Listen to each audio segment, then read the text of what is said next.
Shalom to all my fellow brothers and sisters out there. It's Damian Powell of YeshuaSavesAll.com.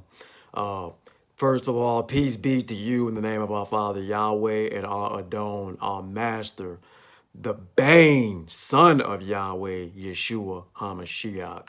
I discussed last week about the pagan origins of Xmas and how Xmas is not the birth of our Messiah Yeshua, but the birth of a demon. Yahweh said that he reserved 7,000 who have not bent a knee to that sun deity or kissed him. So the Xmas tree is a representation of that sun deity. So the world has fallen and bowed a knee to that pagan deity on Xmas. And now coming up on January 1st is New Year's. And it is no different than Xmas because it is the worship of a pagan deity of Rome named, I'm just going to spell it, Janus. This pagan deity right here, as you can see, he has one face looking this way, one face looking that way, and that's to represent one face looking at the past year, one face looking at the present year. So this is who receiving worship and honor when you celebrate New Year's. So again, thank you all for joining in. Shalom to you. Um, this is just, I want to explain New Year's as it may seem innocent enough to some people, but behind it is a whole nother thing. It's just as evil as Xmas. And people all over the world are getting ready to say, Happy New Year. And they're getting ready to set New Year's resolutions and all these things that they are setting out to accomplish for the new year. But what is the origin behind New Year and the origin behind New Year's resolutions? I will explain all of that. This day is probably most overlooked because it seems harmless, but yes, even this day has ties to pagan worship. Okay, Yahweh told us that the new year for us, his believers, his holy nation, set apart people, those who have accepted his son Yeshua and follow him as followers of the way, the truth, and the life. His calendar starts on the Hebrew calendar in late March or early April, which is the month of Aviv, when Passover was instituted. If you go to Exodus, Shemot chapter 12, verse 1 through 2, says, And Yahweh spoke to Moses and Aaron in the land of Mitzrayim, Egypt, saying, This is the beginning of months for you. It is the beginning of the month for you. Deuteronomy chapter 16, verse 1. Guard the month of Aviv and perform the Pesach, the Passover, to Yahweh your Elohim, who brought you up out of Egypt by night. So, as we can see again, that when Passover was instituted, when he brought us up out of Egypt, was the end of March, the beginning of April. So where are these other extra months coming from? I will explain shortly. Yahweh's calendar, most of his months don't have names. They're just numbered. And there's only a few of them that actually do have names. As I stated, Aviv is the month where Passover and Feast of Unleavened Bread begins in the spring. And then you have Ziv. Then you have the third month, the fourth month, the fifth month, the sixth month. And then the seventh month is Ethanim. And that is when the fall Moedim or holy days begin. Yom Teruah, which is trumpets, Yom Kippur, the Day of Atonement, Sukkot, the Feast of Tabernacles, and the last great day. Then you have Bull, the ninth month, and the 10th month. So the question is, where did all of these extra months come from and what is behind it all? Now I'm going to give you some facts about New Year's and its origins. New Year's is directly related to the solar winter solstice, the sun deity worship, the same way that Xmas is, which is why it's no coincidence that it's only a week apart. For them, Xmas is the birth of the S-U-N and not the S-O-N, which is why it's so important to get to the Hebrew the best way you can. They try to do the play on words, as you notice. but in Hebrew, it is Bane for sun, Bane. Uh, the first festivities of New Year's goes back 4,000 years ago in ancient Babylon, whom Yahweh calls in Revelation chapter 6, 17, verse 5, Babylon, Bavel, the great mother of harlots and of the abominations of the earth. Babylon is called the mother of the abominations of the earth, because what do mothers do? Mothers give birth, and she birthed many false religions, pagan worship, idol worship, and false traditions and lies. Rome, however, has main influence over our calendar today, but they learned it from Babylon, with the new year beginning at the vernal equinox. Their first calendar consisted of 10 months and 304 days, and their first month started in March as well. The Romans originally numbered their months the same way that Yahweh numbered his months. For example, Yahweh only names 3 months, as I mentioned, Aviv, Siv, and Ethanim, and also Bull. Then the rest of them he called third month, fourth month, etc. The Romans named the months based on numbers. For example, July was quintilis, meaning fifth month, sextilis for 6 month. And then it was later changed to August to honor Augustus Caesar in 8 BCE before Common Era. And then Septi for 7th month, November for 9th month, and then Deci for 10th month for December. Now, do you notice how December has become the 12th month on our modern day calendar? But originally Rome had it as Deci, which Deci means 10. So there's 2 extra months that have been added. Now, January and February did not exist until 1700 BCE, before Common Era, when the second king was in Rome. The calendar fell out of sync with the sun. And again, notice how everything and every culture always revolves around the sun, because it's sun worship. So Julius Caesar added the Julian calendar, which is similar to the Gregorian calendar we follow today.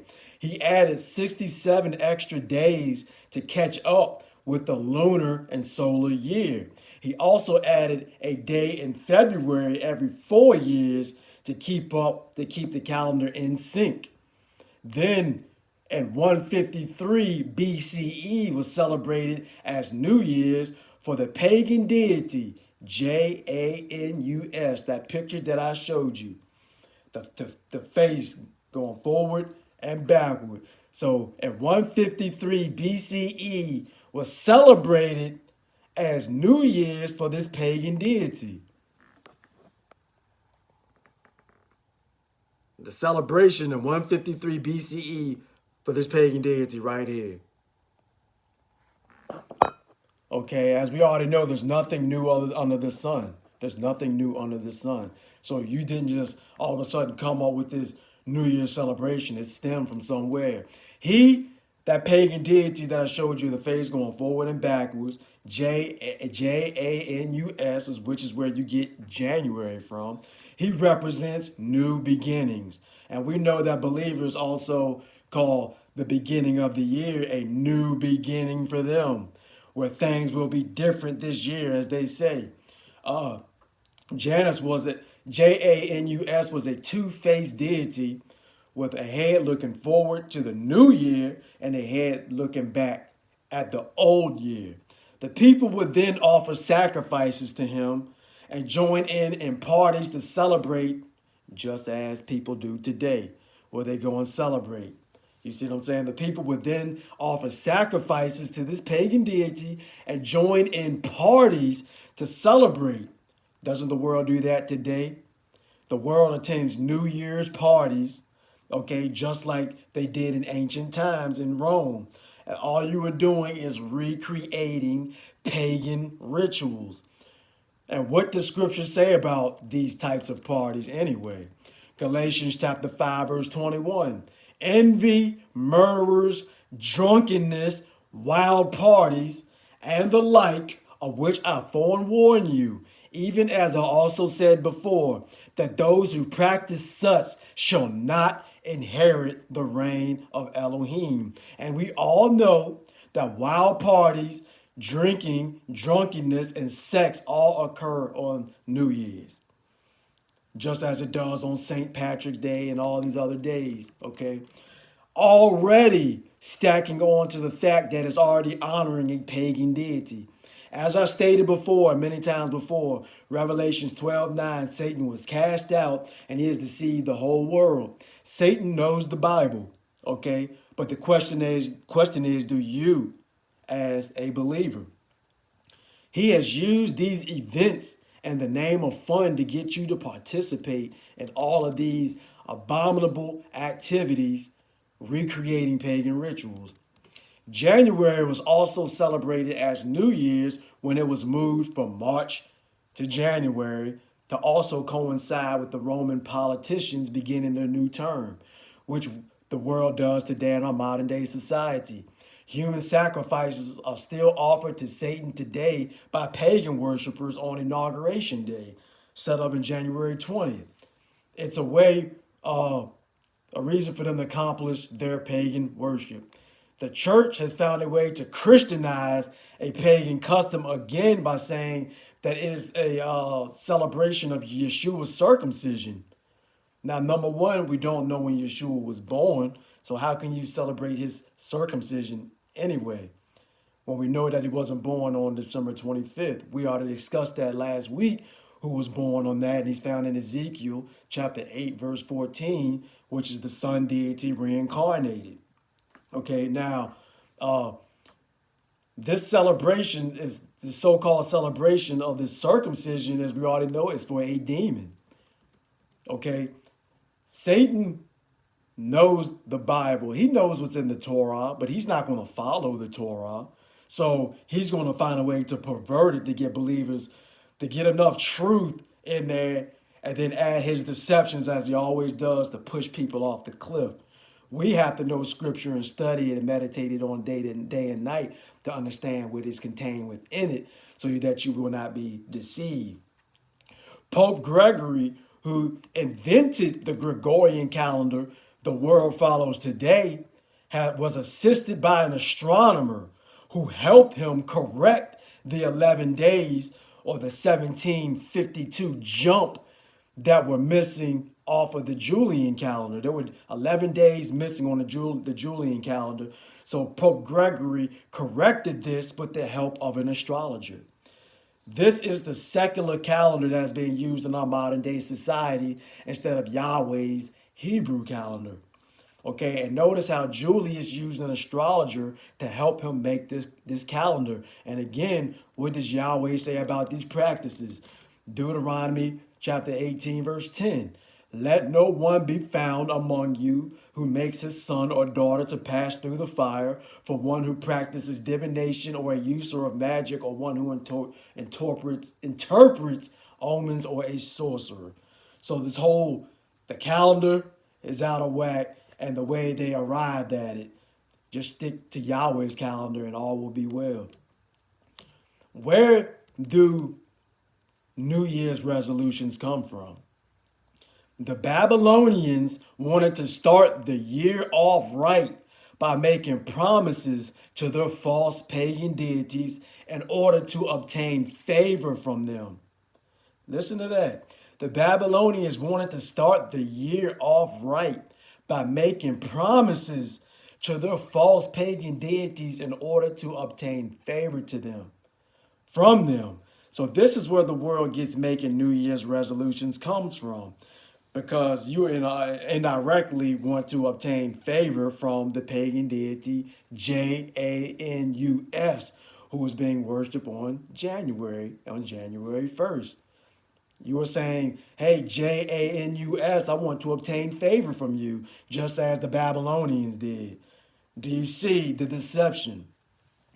Okay, so again, we can see that the world partakes in this celebration of New Year's is doing nothing more than recreating pagan rituals. It's no different than Xmas. It's no different than Halloween. It's no different than Easter. or Valentine's Day or any all these other days that are not found in the Bible.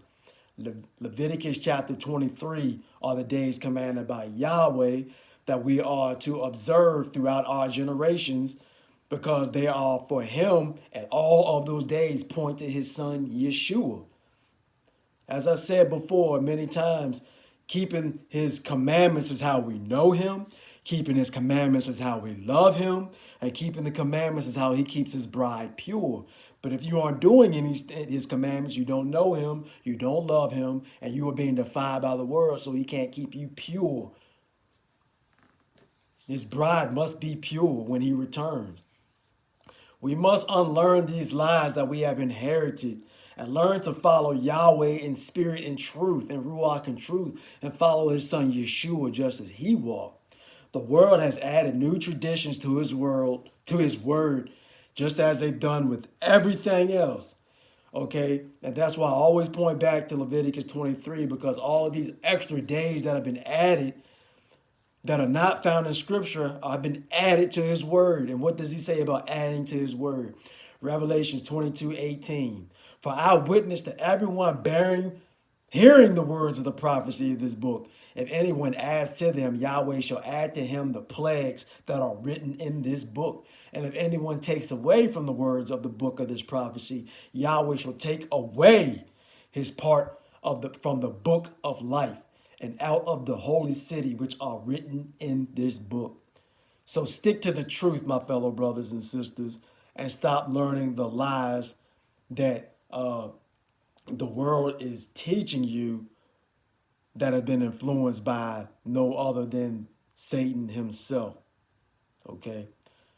So I pray that this has been a blessing to you, and share this with everyone who doesn't know, because it's an important message. It's one that seems innocent enough on the surface, but it is deep, and it's deeper than people thought.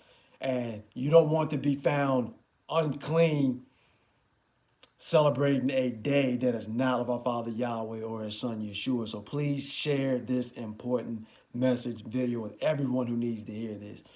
May our Father Yahweh continue to bless you in the name of Yeshua. And again, thank you again for watching.